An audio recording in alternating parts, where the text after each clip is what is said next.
Hello everyone, this is Jotto, and welcome to the Managrind tournament recap, talking about the top decks, talking about the top cards, and the state of the metagame for this week's tournament. So, without further ado, let's get started, shall we? Top 4 from NA, we had in first place Plughost, in second place MG Z-Rusher, and tied for third we had Kellen and IBs. On to Plughost, who was playing a Shaman mid-range OTK deck. So, Shaman mid-range OTK is a deck that's been doing very well in tournaments recently. But I'm going to go over this one, and also we had another one come up a little bit later, which is a similar deck, but a little bit of a different core. So, as for the minions, we've got the standard Blood Mage Thanos with Nat Hagel, but then we have the core of the deck in Leroy Jenkins, which is used with the spells Wind Fury, and also with Rockbiter weapons as an 18 damage or more win condition.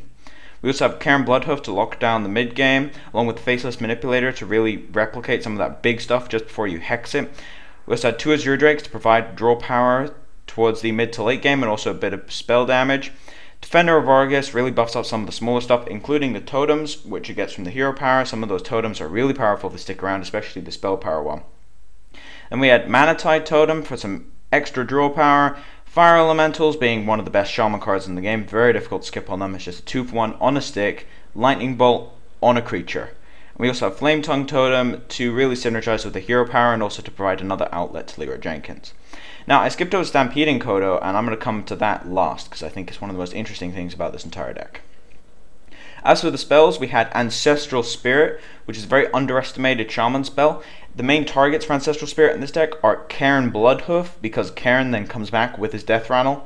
We also have Leroy Jenkins, which can be used to charge twice.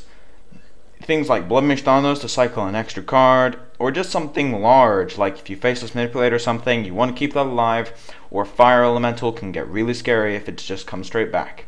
Rest of the spells we have are Feral Spirits and Lightning Storms to really lock down the early game and prevent any aggro decks from doing any damage. Double Earth Shock to deal with Twilight Drake, and also things like Nap Hagel and Blood Mage and Lord Hoarder. Double Lightning Bolt, because you really need 2 Lightning Bolts, because all of your Rockbiter weapons have to be used for the combo mostly. Unless you draw 2, you only need 1, but having both is really useful. Double Hex deals with some of the really large stuff, especially considering the deck is not playing Tinkmaster. This deck is only going for the 2 removal as opposed to 3 because it realizes it doesn't need Tinkmaster if it has access to Double Hex. And lastly, for the spells, we have the one of Wind Fury for Leroy Jenkins. We also have one weapon being a Stormforge Axe, which helps out with the early game and also functions as a 3rd lightning bolt, so to speak. So, the last card in the deck is the Stampeding Kodo. Now, this is a very interesting tech card added to this. And Stampeding Kodo, while a bit slow and having a little bit of a rough time stats-wise, being 5 mana for his stats as opposed to 4, which is generally the benchmark, his ability, if you get it off, can kill Harvest Golem, Loot Hoarder, Nat Hagel, Blood Mage, Tankmaster, kill so much stuff that's played in the metagame in a lot of different decks. It just is an answer to a lot of different things, especially with Harvest Golem. You can Earth Shock it and then just Stampeding Kodo, and they have to remove it so it's not even a 2-for-1. Things like that. It just deals with a lot of threats that are very annoying and you don't want to spend cards on, but Stampeding Kodo just deals with it. Onto Z-Rusher's deck. He was playing Warrior Legendaries. Now, Warrior Legendaries is a deck named Warrior Legendaries because of the sheer amount of legendary cards it plays. Basically, the game plan of the deck is stall your opponent out until you go win condition, win condition, win condition, win condition, and then eventually one of them doesn't die and you win. That's the whole plan of the deck. Now, the interesting thing about Z-Rusher's sort of spin on this, and it's one that a lot of people have been running recently, is the bottom of the minion section where we have an Armor Smith, Defender of Argus, 1 Frothing Berserker, just 1-offs, 1 Twilight Drake, 1 Acolyte, 1 Cruel Taskmaster, 1 Harvest Golem, and 2 Chillwinds. Now, in the sort of conventional deck, these weren't played, and the reason for it, well, the exception of maybe Acolyte, Pen, and Harvest Golem, and the reason for it was that they wanted to just shove in more win conditions. However, this deck acknowledges that sometimes the win conditions won't work, and you need an early game, and it doesn't want to rely on all the spells to deal with some of this stuff early game. Not to mention, sometimes a Frothing Berserker just wins. Doesn't happen very often, but sometimes it does, and that's why the card is so strong. But if you notice, they're all one-offs because they're all situational to some extent and can help out in certain situations, but you don't want so many early game minions to the point when you have to cut down your win conditions. Now, for the actual spells, we've got one Brawl to deal with big board states when you just don't have anything. Shield Slams for just the massive amount of damage they can put out, especially with Shield Block. That's a 5 damage Shield Slam, and then if you armor up, it's a 7 damage Shield Slam. Very powerful. We even kill some legendaries at that point. Then we have the Slams along with Whirlwind to deal with some of the smaller stuff, Slam, cantrips, but then Whirlwind just is complete AoE. You can also buff up your own Frothing Berserker. And then lastly for the spells we have 2 Executes, which helps deal with a lot of the larger stuff that Warrior has issues with. We also have 2 Fiery War Axes for some direct damage and also to deal with any small drops like Harvest Golem. Now for the actual legendaries in the deck, which is what it's defined by, the legendaries and the big stuff. We have Cairn Bloodhoof just being an absolute amazing card early, especially with things like Faceless Manipulator, which has a lot of targets in this deck. Grom Hellscream, which can act as a win condition along with the Cruel Taskmaster and things like Slam. 1 Nat Pagal for draw power. Ragnaros is just a late game win condition, sort of like another Grom, but less situational, but less accurate. And then we have Sylvanas, helps deal with some of the other large things you can play against. Black Knight deals with a lot of bigger taunts that it has issues with, things like Druid of the Claw, it has to smash through, so Black Knight gets a lot of tempo. Tinkmaster, similar reason, get rid of the big things that Warrior has some issues with. Then we have Ysera, because that card will end the game on its own if it's left on the board. Even if it's silenced, it's still a clock on its own. It's a 4 damage clock. Every single turn dealing 4 or just removing things on your opponent's board. And lastly, we have the Faceless Manipulator, which, as I said earlier, has a lot of targets in this deck. You can replicate Ragnaros, Sylvanas, Grom, even though usually Grom won't live past the first turn if you're not killing him. Cairn is a big one. Things like Ysera is just game ending if you actually get the Manipulator on the Ysera. And then there's things that your opponents can play as well, like Ancient of War, other Ragnaros, enemy Sylvanas. That really messes up their playstyle. There's a lot of things Faceless Manipulator can target in the current metagame, and I think that's one of the reasons the card is so good. So, on to Kellen, who's playing a Druid Beatdown deck. Now, Druid Beatdown is usually a deck that's focused very heavily on minions, playing as few spells as possible and just winning out in the mid to late game.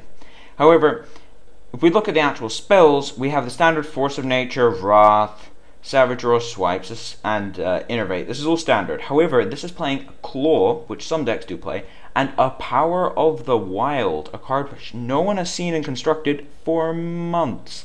No one has really played this in Constructed for a long time, but if you think about it, the card does pretty much what you want to do if you're playing some of the earlier stuff in the game, things like Earthen Ring Farseer and Harvest Golem. It gives you a 3/2 when you need to put pressure on them.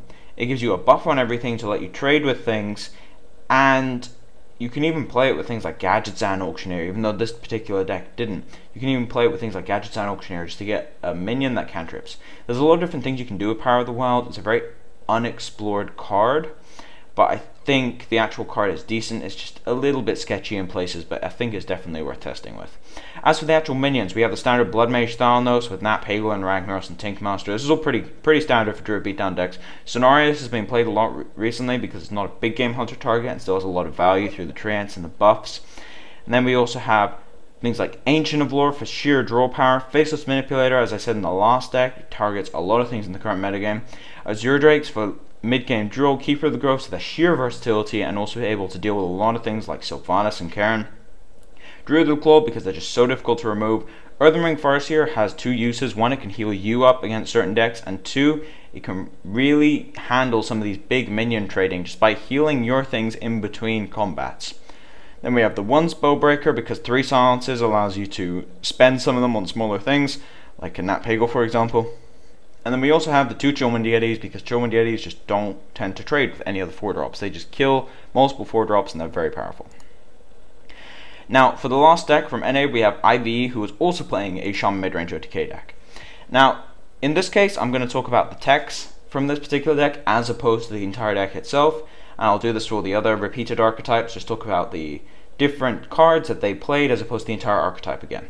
So, for this particular version, we're not playing Leroy with Wind Fury, we're playing things like Alakir and Doomhammer, along with the Rockbiter weapons to deal a lot of damage straight up. We also have some things like Unbound Elemental, which is a card that wasn't playing the other one. It's a very solid 3-drop. We still have things like Manatide Totem, which tech a lot of these have been adopting recently. Fire Elemental works off the Wind Fury, so it's still worth keeping in there. And also we have a 1 of acidic Swampoos, because one of the major problems with Shaman midrange is True Silver Champion. They can't deal with it. Not to mention it also helps a lot in the mirror match. If you get a Doomhammer from your opponent with the acidic Swampoos, the game is almost over. Now to the actual spells, we have the 1 of Lava Burst, which is very, very good against Chillwind Yeti, and also gives a little bit of extra reach to the deck, which is missing with Leroy. And we have 1 Fork Lightning for the early game drops, because it really needs that extra Overload spell to protect its Unbound elemental and also pump it up a bit. And lastly, we've got the Bloodlust. Now, Bloodlust is a very, very costly card, and that's why it's not played a lot. However, Bloodlust itself is a very powerful effect, and the reason you don't play 2 is because you draw it too much, but sometimes you draw it and you just win with it. Anyway, on to top 4 from EU. We had Monk Business in first place, Airbrushed in second, and tied for third we had Growl and Bloodyole. Always one person that's difficult to pronounce. Anyway, so on to Monk Business, who is also playing a Shaman mid-range deck. Not OTK though. Shaman did win both tournaments this week. But anyway, so as for the actual Shaman mid-range deck, it's very, very similar in design to some of the others, but this is playing some interesting different variations, because it's not winning off its OTK thing, so it can focus more on the mid game as opposed to trying to go for these like cute combos which actually do a lot of damage in the long run. So anyway, some of the differences in these kinds of decks compared to the OTK variants: it is still playing the Bloodlust. Bloodlust, as I said, is a very interesting tech card. It has a lot of damage potential to it, but sometimes it's just not that good. But the other interesting things in this deck is 2 Unbound Elementals to just feed off all those early Overload spells. We have 2 Violet Teachers, a card that has not seen competitive play for a long, long time, but is still a very powerful 4-drop, very underestimated. It's a 3/5 for 4, it has the Senjin stats, and that ability will continue to deal damage all the time. And I am getting Skype messages, so I am going to mute that. Always something. Anyway, so we also have the Sunfury Protector, which just gives 2 tokens taunt, for example. It's a lot of things a lot of people don't think about. It can give some of the larger stuff taunt, but also you can give 2 Violet Teacher tokens taunt, or some of the totems you get out of your actual hero power to protect some of your larger stuff like Fire Elemental. Lastly, the deck is playing Gadget and Auctioneer, which is very, very good with all the spells the deck is running. So, on to Airbrushed, who is playing a Druid Beatdown deck. Now, as I said before, I'm just going to go over the slight differences in this deck compared to the other one, as opposed to going over every single card. Now, this particular Beatdown deck is still playing the Force of Nature Savageroar with the Rasa Swipes and the Rates. It's also playing a lot of the same legendaries and some of the similar core. However, this is getting its early game core from Dark Druid deck, as a lot of people have been calling it recently, because it came from a player called Dark 1X. You've got 2 different Druid Beatdown variants at the moment, one from Strife Crow, one from Dark 1X. So, Dark's deck ran Ancient Watchers, as this one does. Ancient Watchers with lots of different ways of enabling them in general. So, in this deck, we've got the 2 Defender of Argus, we've got Keeper of the Groves, which is 4 different ways of turning them on, so to speak, just to get them going. Now, the interesting thing about this particular variant is that it's playing the Ancient Watchers with only 4 enablers. Or, no, 6. Also some Fear Protectors. So it's much more of a shields up engine, using just the main defensive part of the engine as opposed to the offensive part, where it is missing the Spellbreakers that Dark Druid was playing. But it still does have the defensive core of giving Ancient Watcher taunt in 4 different ways. But besides that, the deck is very, very similar. It's just playing a different early game core. Still playing things like Harvest Golem, Chillwind Yeti, Ancient Allures, Black Knight, things like that. Deck is very, very similar, apart from this little core in the middle. So, moving on to a deck we have not seen since the nerf of Mage. This is Growl, who's playing Frozen Giants, a deck a lot of people will probably not remember. But Frozen Giants was a deck that revolved around controlling the board until you could slam Giants and Pyroblasts and destroy your opponent. Now, the reason this deck isn't seen as much nowadays is because Pyroblast is now 10 mana, and all the freeze spells got nerfed heavily. They all got their mana cost increased.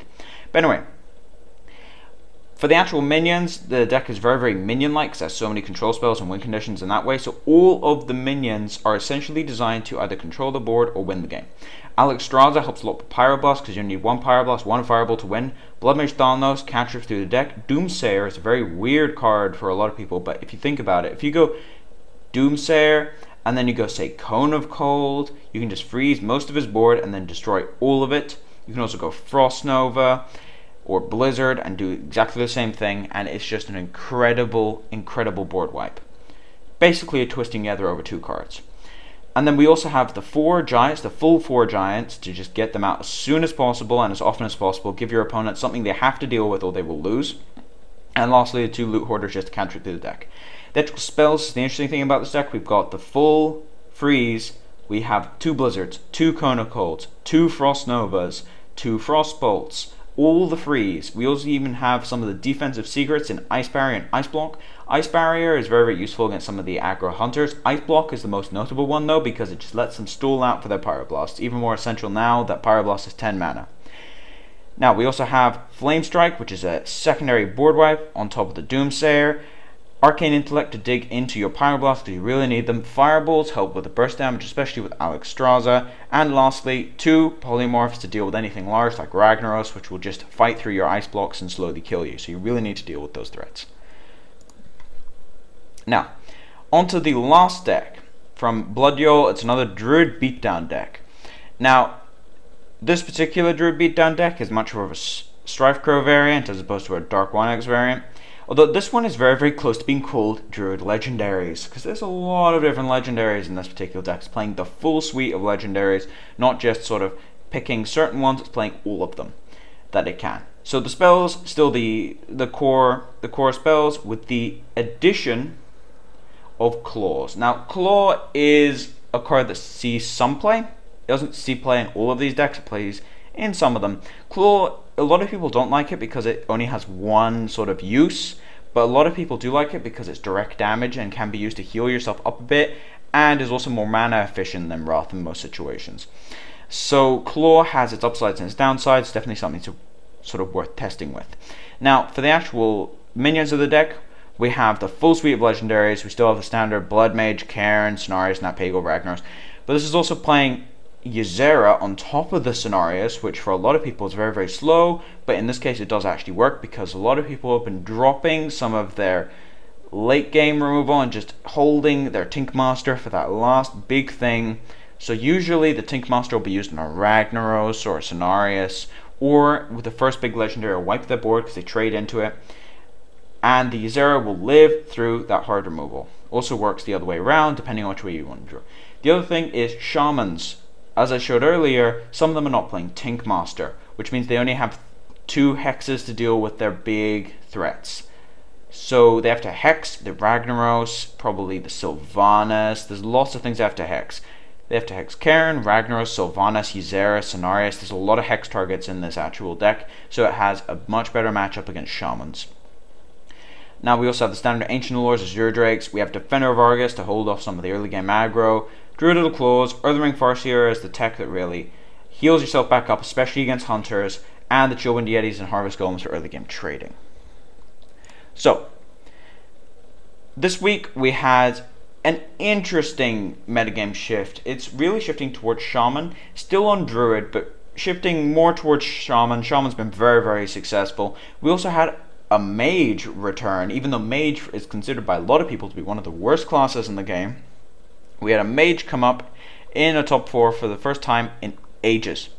We also had the Warrior show up. Warrior seems to be one of those tier 2 decks that shows up every so often, but is not sort of the most notable deck in the format, but it's definitely something to play around.